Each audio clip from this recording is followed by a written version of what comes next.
We're here on May 18th, I believe, and with Brad Avery, and you are the mayor of Newport Beach. Currently the mayor, and let's see, you became mayor just last year, wasn't it? Yes. Yeah. After I was reelected to my second term in November, and then the city council put me in as mayor. Okay. So tell me about your early background briefly, and you said you were born in Fullerton. Right. And I won't ask you what year, but and you came here. You moved to Newport Beach with your parents in 1969. Right. And so you were still in school then, I would assume. Yes. So I went to Laguna Beach High. Okay. Went to elementary school at El Moro, and then in my junior year we moved up here. And then where did you go to high school? Harbor. Oh, you went to Harbor. Okay. So transferred to Harbor. Yeah, I went there. And I already had some friends from sailing there at Harbor. Okay. And let's talk about sailing, because you had told me earlier that your parents kind of forced you to go sailing, and you didn't really, you just wanted to hang out with your friends or something? Yeah, when you're 5 years old, it's sort of to be under your parents' foot. Okay, so all the time on a small boat. So how old were you when you moved to Newport then? Or so you were in high school, so you were junior. I was 17. Okay, all right. You said you were born in Fullerton, and yes. And your family moved down here in 1969. I guess you were a child then, and right. And you said you moved to Laguna Beach first. So when did you move to Newport Beach? 1969. Okay, and so you moved. So you were in Laguna before that then. Right. So my family's originally from Pasadena. Okay. And they had my father had a temporary move to Fullerton, and my mother didn't like it, so they went back to Pasadena. And then you came down to the beach. And so you ended up at Newport Harbor High School, yes. all the great people do. And that's good to know. And so from there, you said you were sailing early because your parents sort of forced you into the boat. Right. My father was in the Navy and got out in World War II. Okay. World War II, and then a few years later, about 1951, bought a 44-foot island clipper sloop, which was built by Fellows and Stewart up in San Pedro. And so that was the first boat I sailed on, and I was 3 months old with my mother. Okay. Of course. So were you already at the helm at that age, or? Not quite. I was trimming the main sheet. Okay. All right. And so then you grew up in town, and where did you go to college? I went to Orange Coast College. Okay. But prior to going to Orange Coast College, I was so interested in sailing, and I was really not interested in going to college. So I saw that I could graduate early from Harbor High if I worked hard enough. And so I graduated midterm, and we had a family friend with a big 77-foot catch, and they were in Panama. And so they invited me to go with them as a crew member on their boat. Okay. They had a full-time crew. And so 5 days after graduating from Harbor High in February, I flew down to Panama and joined the boat there, and was gone basically for almost 3 years. Oh, wow. Serving on different boats, sailing across the Atlantic 4 times. And then you came back and went to college. I came back, went to Orange Coast College, left, did some sailing. Did you get involved with a sailing program there? No, I didn't. I was working quite a bit at the time. And then transferred to USC from Orange Coast College. So took basically all the units, 60 units, transferred to USC. And then graduated in 1980 with a degree in journalism communications. Oh, okay. And I was on the sailing team at USC. Okay. And so after that, you came back to Newport, or did you live out of town for a while? Or because you mentioned that you had bought this house at a certain time, right, with your wife, and you wanted a good deal then in Newport Beach. Well, the cheapest house in Newport Beach for sure. That was the main goal. So it was sort of just to get in the city limits. Right, $210,000. I get it. Okay. And what year was that? 1985. 1985. And so you were married by then. And did you have kids or? No kids. Okay. And so then tell me a little more about how did you get involved in the city and in local affairs and what kind of things did you do in the 80s and 90s here in town? Well, I graduated from USC with a degree in journalism. I was newly married, and my wife and I couldn't afford to live here in town, so we found a place above a garage in Santa Ana. It was actually pretty nice, in an area called French Park, and historic district. So we actually really liked it. Yeah, and I know that area. So we started a small business, and also I began working for Orange Coast College, teaching sailing. And so over a period of about 4 years, we saved our money and were able to come down and buy this place. And so you didn't get involved with the sailing program there, but this is as a teacher. Right. Yeah, Okay. I was looking for part-time work, and I knew Dave Grant from when I went to Orange Coast College because I'd interviewed him in his position of dean of students for the school newspaper. Okay. And he asked me if I'd be interested in teaching part-time for the college. And so that was the start of a 42-year career with Orange Coast College. And so Prop 13 came through in 1978, which is right when I started. And the effects of Prop 13, basically devastating school budgets, started to really become apparent in 1981. And so the whole program that I was involved with, sailing on the bay here, teaching sailing, was shut down because there wasn't the funding. It was state funding that was paying for everything. So they basically went after all quote-unquote non-essential courses and shut them down and just focused on the true academics. So how did that get started up again then? Well, so then I realized that for me to continue my job, which was becoming more and more sort of shifting from part-time to more time, we needed to make money. So at that point, it was just students taking classes during the week. And so I started a program for the adult program and the community-based program for weekends. And we started charging money. So that began a cash flow situation. And then we had a couple of boats donated before I got there. And so then I just put a lot of effort into the boat donation program, which the eventual sales from the donated boats went into helping fund the program. And so within a few years, the program was largely self-funded.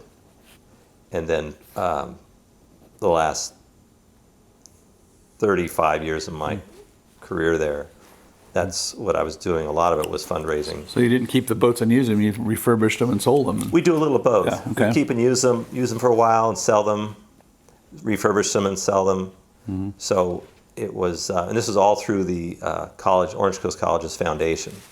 So the foundation owned the boats, people donated them to the nonprofit entity. The sailing program would use them, and then the proceeds went back into the sailing program, paid for salaries, paid for maintenance of the boats, all the rest of it. So it was really So you turned that sort of in a little sort of an entrepreneurship then, it looks absolutely, like. Absolutely, yeah. And I looked at it as a public-private partnership. The land where the sailing school is and the scout base next door, those are two parcels that are owned by Orange County. Okay. And so they're both the scouts and OCC are on rent-free leases there. So we had no rent, and the docks were there, and so the overhead was relatively low because we weren't paying for slip rent, and we were at that time there weren't any offices or classrooms. We were just teaching on the lawn, and so we were just working toward trying to stay sustainable by raising enough money and bringing enough money with the classes. Okay, and moving a little forward, that recent construction there where they built the new building with the bridge, or did you have a lot to do with that, or? Yes, I did. Okay. Yeah, it was. So over my career, I was involved in 4 fairly major construction projects there, because we built the classrooms above the rowing storage building, and I knew Dick Steele through boating, and so Dick and his wife Betty through the Steele Foundation supported our first new building, classroom building on top of the facility. So that was private money again, coming from the community to build school facilities. And that was through what they had then was the Harry and Grace Steele Foundation. Are they the same Steeles that my sister used to go to Desert Sun School up in Idlewild, and they had a Richard Hamilton Steele gymnasium, because I guess the kid had gone there and had died or something. Yes, that was his son, family? Ricky. Okay, all right. And he actually fell overboard off a yacht off San Francisco. It was really tragic. Yeah, because he was young too. He was probably in his late teens. So I went there for summer camp, and I remember the gymnasium and pictures of the guy. Okay, the same guy. Okay, so then you built the classrooms, and then that was, what year was that? 1988, I think. Okay. So this is a 30-year project of building all these buildings and everything. Of course, the new one is quite. I haven't been inside, but just looking at it from the highway with that bridge going over the highway was really cool. So yeah, it's interesting how that came about. Okay. We started a program called the Professional Mariner Program, and this was a professional what program? Professional Mariner. Mariner, okay. For students who wanted careers in maritime industry. Okay. And so that started rolling, and we quickly realized that we were going to need more facilities, but we were sort of limited in the amount of land we had there, very confined. And then one day I saw a sign across Pacific Coast Highway that those 7 lots were for sale. And there was a boat dealership on one lot, and an antique gallery, and a little small office building, and then parking. And I knew Beverly Ray owned them, so Richard Ray bought those, or Bill Ray, was it? I'm trying to remember, owner of the Bay Club. Well, I remember Beverly, but he died, didn't he? Yes. Yeah, yes. And so she was the one that. So Beverly Ray owned the lots, and we went to her, and we tried to get a donation of the land, and that wasn't working. Okay. But and then we had no money to really purchase the land. We had some people that were interested in helping us if we got a deal going. But then the Orange County Sanitation District called me one day and said they were looking for a new site to build a new pump station to pump sewage up to Huntington Beach. As you know, there's seven pump stations in Newport Beach, and they have to renew them every 50 years. Well, the pump station that they were working with in that location was under the Balboa Bay Club, and it was built in 1937. So they were really looking for a place to build a new pump station. And so what was the agency? The Orange County Sanitation District. Okay, sanitation. I should write that down. Which I'm now on the board of, representing the city of Newport Beach. So it's come full circle here. And they came to us and wanted to build a pump station under our facility. And I said, well, I don't think we'd want to do that, just because I was somewhat aware of the amount of disruption that would be involved with that for our program. And I suggested the 7 lots across the street. And they said, well, we only need 1 lot. And I said, well, we will partner with you. You buy all 7, and we'll do an MOU to buy the remaining 6 when you're done building your pump station. Okay. And at that point, it was totally speculative. From my point of view, it was just trying to make something happen. But sounds pretty creative to me. It ultimately, obviously, worked out. Yeah. So we ended up going from an MOU to to a real deal. And so then we began doing some designing and figuring out what the property and the land was, what it would yield for us in terms of the program. And there we got to where we are now, with the building being finished and opening up in August. You have the bridge there. I guess that's good, because you wouldn't want everybody running across the street all the time. Right, right. But was that hard to get through? Well, I thought it would be impossible at the time. I didn't know anything about really Caltrans and all of that. So I asked to meet Don Webb, who was the public works director at the time. Don Webb came out, and we're standing on Coast Highway. And I said, Don, we'd like to put a crosswalk right here from our parking lot across the street to get kids to what will eventually be our new facility. And of course, that would require a signal. And Don just said flatly, well, we don't want to slow Coast Highway down. We're not going to give you a signal. And he said, but you could build a bridge.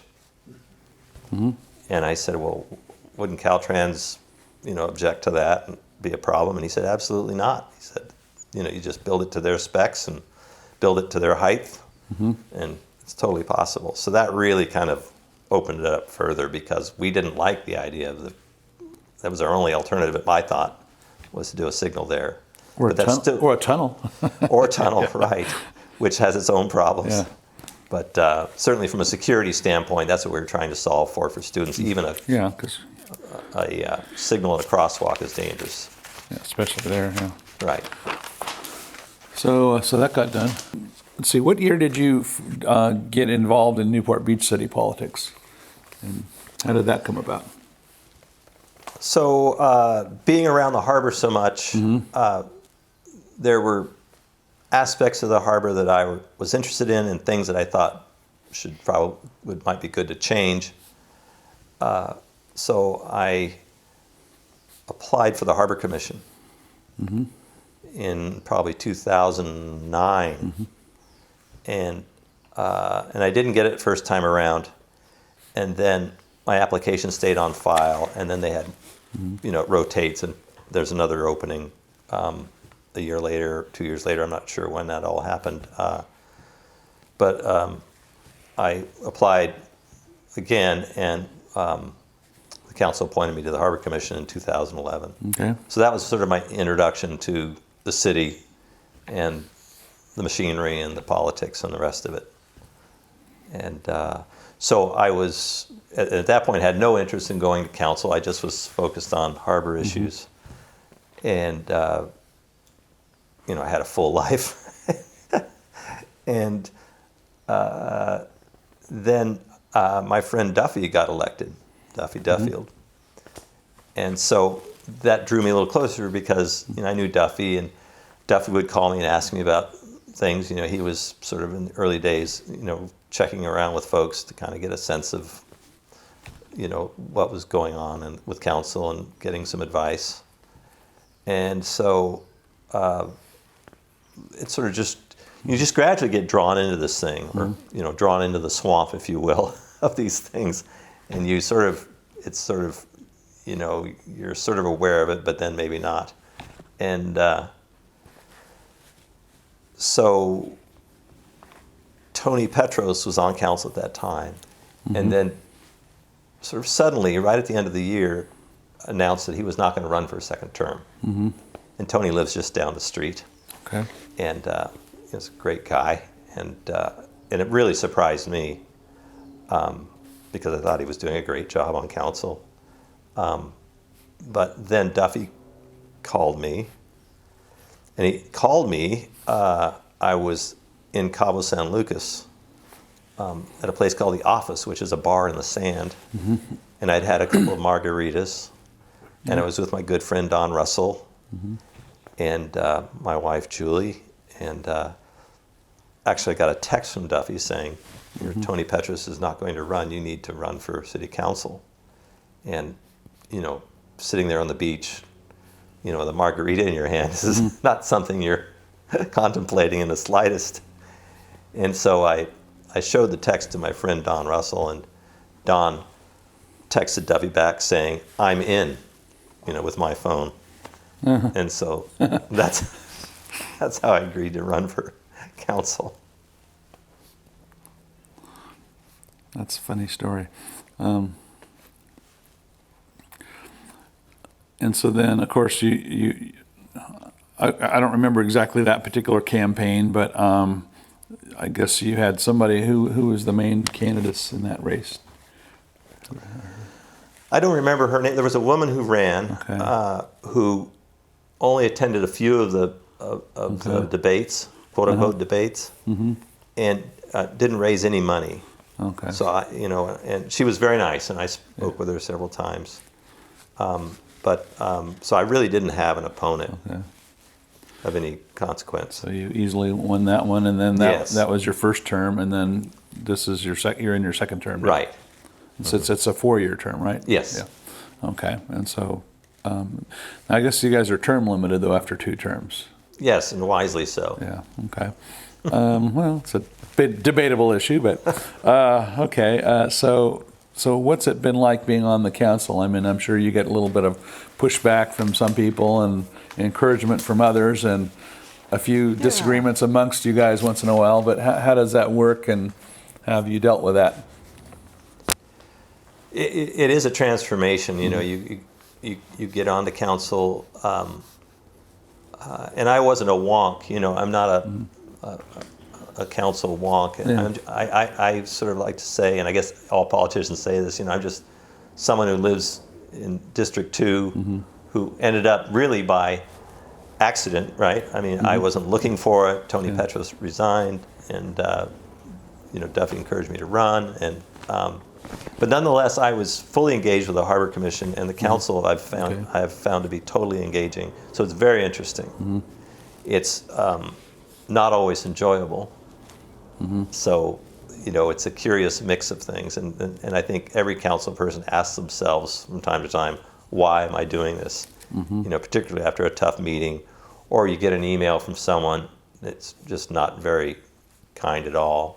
And I would say that probably the toughest times for me have been really during this homeless situation, particularly early on, when people would come into the council meeting and, you know, just demand that the homeless be removed from the streets, and they didn't care what happened to them. They just didn't want them around, you know. And of course, as you get into these things, you find out everything's complicated. There aren't really many simple answers. And, you know, you're trying to solve for what's right for the city, what's the will of the majority. And it's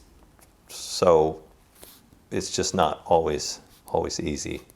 And sometimes you find yourself voting for things that you don't like, but you realize, given the situation, it's the best alternative. I heard the story, this was years ago, that the police used to pick up homeless people and take them to Costa Mesa. Yeah, I've heard that too. I don't know how true it is or how often that happened. But yeah, I mean, just in the short time I've been on council, 6 years, you know, society has really changed. I mean, there's been some major societal changes, and it filters down here too. Whatever's going on in the outside world, it happens here too. So our discourse has gotten a little rougher, and so that's happened here too, in my view. Well, I remember driving through LA one time, and just the whole block was just covered with people in tents, and that. And haven't really seen that here. Right. Do you have a number about how many estimated homeless people there are in Newport Beach? I would say between 40 and 60. Okay. And we have 2 people that work full time with the homeless situation. Okay.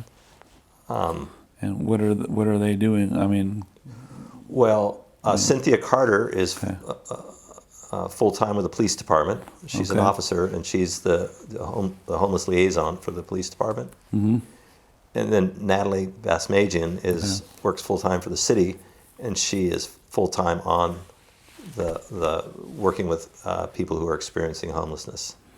So between the 2, they know all of our homeless by name. They know their situation, whether it's addiction, whether it's just being evicted, whether it's a mental health issue, and they're working all the time with them to gain their trust, to try and get them to get to a shelter, try and get them to permanent supportive housing. So, and it's important that people understand that, you know, that we are working at it, but we have to also work within the law. And even though we've now got shelter beds in Costa Mesa, you know, due to our partnership with Costa Mesa, we have 20 beds, and I believe we have at least half of them with people in them now, and getting the services they need, you know, whether it's addiction, help with their addictions, whether it's mental health, whether it's aid to get into a better housing situation. So those are the things that are happening every day in this town that we're working on. It takes an extraordinarily amount of work, and that's why you see all the tents in LA, because we've just got 40 to 60. Yeah. You can imagine it's an enormous problem because you can't just unilaterally just take people and move them somewhere. They've got rights. Someone can spend the day in a park, and whether they're a wealthy person or someone who's homeless, they both have the same rights to be there. And so some people don't understand that. And it's important to understand that. On the brighter side, what are some of the fun things you get to deal with? There aren't that many. Like, marching in parades or just dedicating new buildings, or as mayor, you're sort of the show person for the whole city for when something important or event worthy happens. So tell me about that a little bit. Well, I think of course this year's been tough, but this year has been tough, but there are lots of high points that come along. But they are revolving around just successes that we have. A new fire station is always fun. So opening the Corona del Mar Fribrary was, always great. Anytime we can get a win for an individual who's seeking a little help from council, a business owner that's got to struggle with a permitting situation, we have the ability to maybe try and help nudge that along and try and solve an issue. So those onesie twosies, kind of happen, and then implementing policy that you feel good about is great. Now, I know former Mayor Dixon recently ran for the assembly and she didn't make it. Do you have any upward plans after Newport Beach to run for state office or anything like whatsoever. That? No. I think given the setup at the state level, it compared to being at the city where you can actually get some things done, if you can persuade 3 other council members to go along with you or just join with them, you can really do positive things for the city and for folks. And that's something you cannot do up in Sacramento. There's 120 of them up there, I guess. Well, right, and if you're in the wrong political party, I'm a Republican. Well, if you're up there and you're working against Democrats who want to take local control away from cities, you're in a tough spot.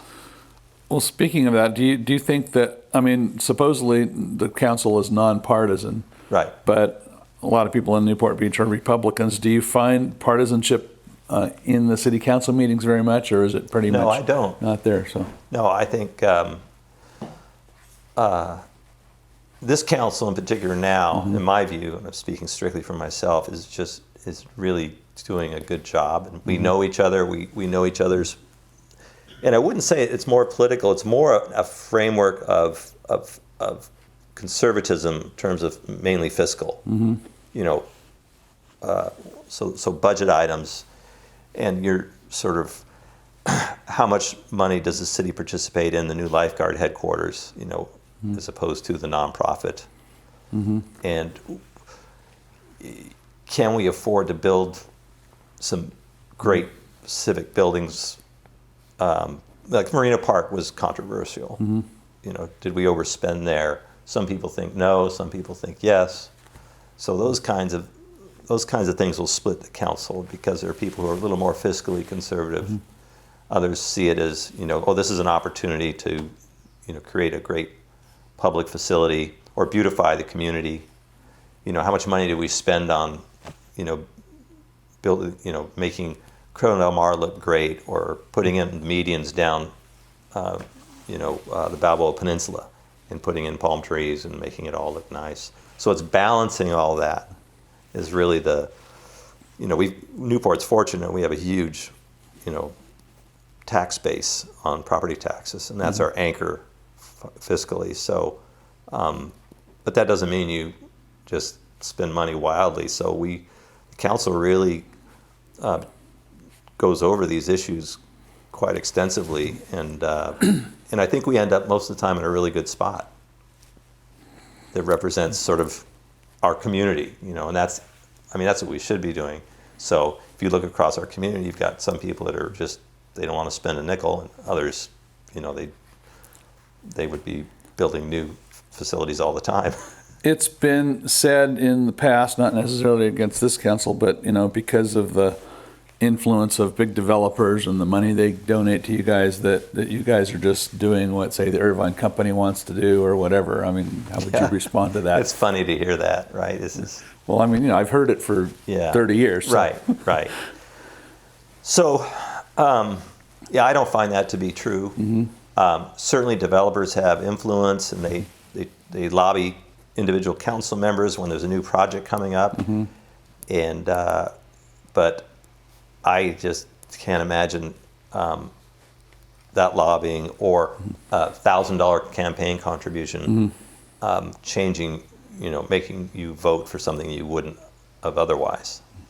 It's just sort of, to me, not a rational thought. The real problem, in my view, is when we do the general plan, that's what's really messed us up, in my view, in terms of, I think there's a little too much square footage being built in Newport. And now we have the state that's mandating, 4,800 housing units. So we don't even have a say over that. We've got a zone for it and hope private landowners agree to build some of it to get us to meet our quota. And so that's just taken out of our hands. But in the general plan, and we've got to go back several general plans. They usually, every 7 years or so, we do a new general plan. And the public gets involved with that. And the public ultimately has to vote for it. And what I think's happened over time is the public is not aware, when they're voting for the general plan, of the eventual impacts. So when we talk about, areas of growth and everything that's in that general plan, it's because of that. So if the Mariners Mile area down here, where we've got some controversy now over what's going to be built there, that was all set up by previous votes on previous general plans. So the amount of square footage and the heights and everything has been set years ago. So, and you could argue the heights are too high, the density is too great, but that's something that's locked in because of the general plan. That's what's allowable in that particular zone. So they have to allow them, huh? Yeah. Or find yourself in court, right? That's what we call property rights. Yeah. So, do you have anything else that you would like to say about life in Newport, or any hopes for the future for the city, or to kind of wrap things up here? What legacy would you like to leave as mayor of this city? I don't have any, legacy thoughts. It's more just I look at it as my turn to contribute, and so that's what I'm looking at. And I think I feel like since I've been on council, we've done, the vast majority of things we've done, I think, greatly benefit the city. So I think the council's responsibly moved the city forward. And I think the future, obviously, is it couldn't be brighter. It's an exceptional town, and we have exceptional residents, because it's a tough town to get into. It's a tough town to buy your way into. And one of the issues we have are the children of my contemporaries, and trying to move back to Newport and be able to afford it.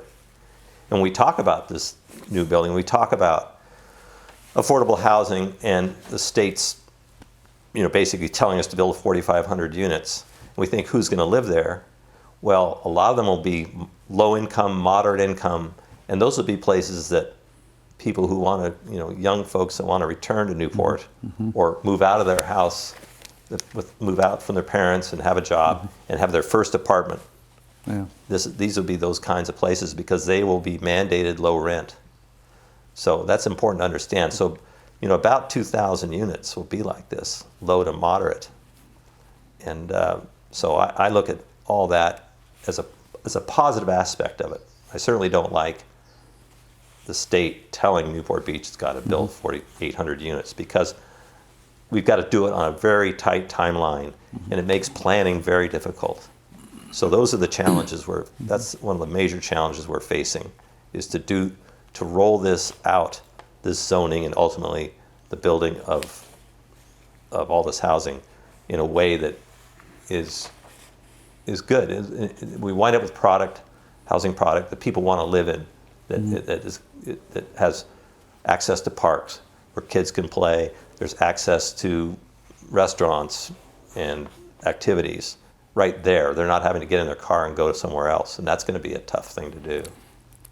Okay, I like the idea of having a place for your kids to come move to and afford it, but how do people differentiate between, say, those people who might be, say, more desirable than somebody from, say, Riverside who wants to come live here and get in line with the rest of those? You're obviously it's going to be open to everybody, and it's just like anytime you apply to rent a house. Yeah.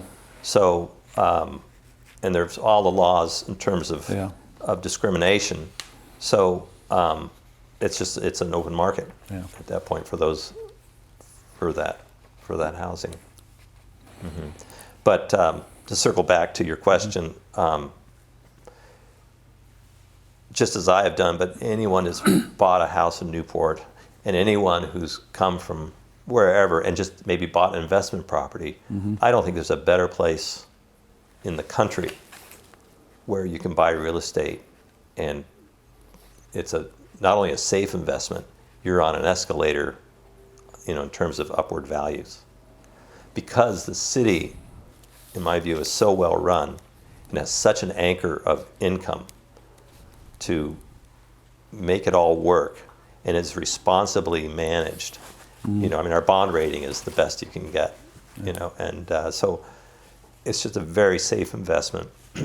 So, and this is, frankly, I think a lot of this Airbnb purchases of houses and people doing Airbnbs, they can't afford it, but if they buy a house on the Balboa Peninsula and they turn it into an Airbnb, it gets them started.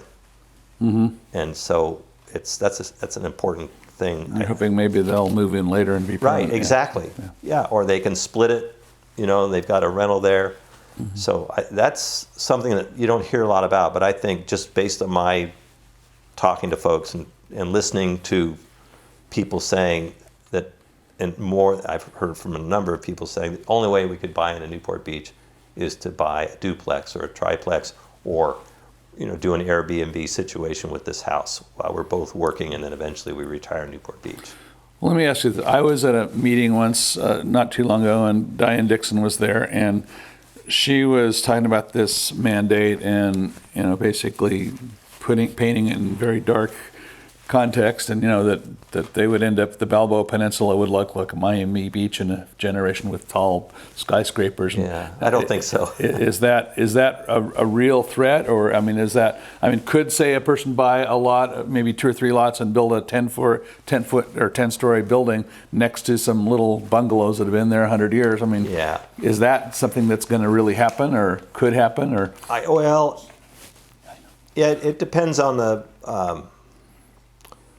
The future that far out. But I'm saying in the near term, in a generation, I don't think that's going to happen. Okay. But I think every day we're adding more square footage in Newport Beach, a lot more square footage, commercial, residential. It's just happening. People doing remodels. Every house on this street, all these houses on this street were 1,200 square feet when they were first built. And now the house next door is almost 6,000 square feet. Wow. And no one buys a lot without building the biggest house they can put on it because of the economics. So that creates, issues for neighbors and quality of life issues. But it's just, that's part of this. And so it's really important to is to accept it. That's what's happening. So that eventually, yes, things will get more dense. There'll be less air and light for homes on Babel Island over time. Because as they get sections of those giant boxes that go up 3 stories high, it just starts to block things out. But that does not diminish demand. Yeah. Just as the airport doesn't diminish demand. Okay, well, any last comments then? Thank you so much. I guess we're done. Well, thank you great very much. This is Leonard Davis interviewing Mayor Brad Avery of Newport Beach and for our oral history project. And thank you very much. All right, thank you.